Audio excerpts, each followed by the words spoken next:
You know, one of the things that I think is going to happen to every human being, at some point, you're going to look back on your life and you're going to have regrets. The young person lives sort of like an astronaut. You know, you're just every day you're launching into new worlds, and it's a world of possibility.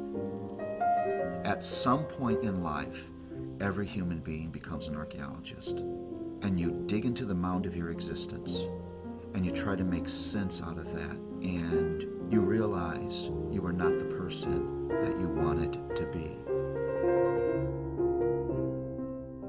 There's not a human being, no matter how spiritual, that at some point hasn't been disappointed with God.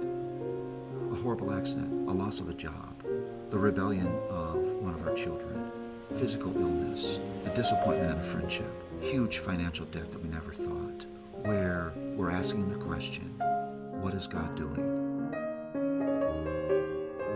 My disappointment begins to get revealed by cynicism about life, irritation with circumstances. I begin to flag in my godly habits. I'm not so excited about reading my Bible. I'm not so excited about my small group. I maybe even begin to entertain doubts with God. I may distance myself from the people of God. All of those things that I'm doing are revealing that at some level I'm disappointed with what God has brought into my life. Think about this.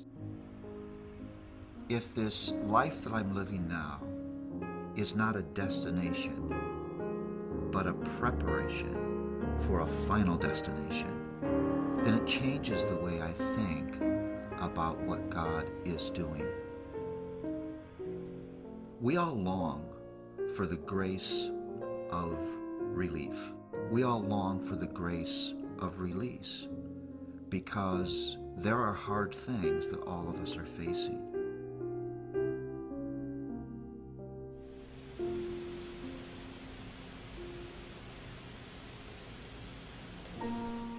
Those difficulties for a believer are not signs of God's unfaithfulness and inattention. They are signs of His grace, His love, His faithfulness, His patience.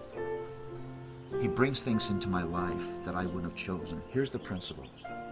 God will take you where you do not want to go in order to produce in you what you could not achieve on your own. We have got to begin to comfort one another with the theology of uncomfortable grace. And so in midlife, I face the grace of aging, the grace of regret, the grace of disappointment. But it's all grace. It's not God who's tired of me and turning His back on me. This is God coming near to me and saying, there is still more refinement that needs to take place. And so I'm going to take you where you would not have chosen to go in order to produce in you what you could not achieve on your own. So I don't have to be afraid of life. I can move toward life with eyes open, with ears listening, with brain working, with heart engaged, and be unafraid because God's with me.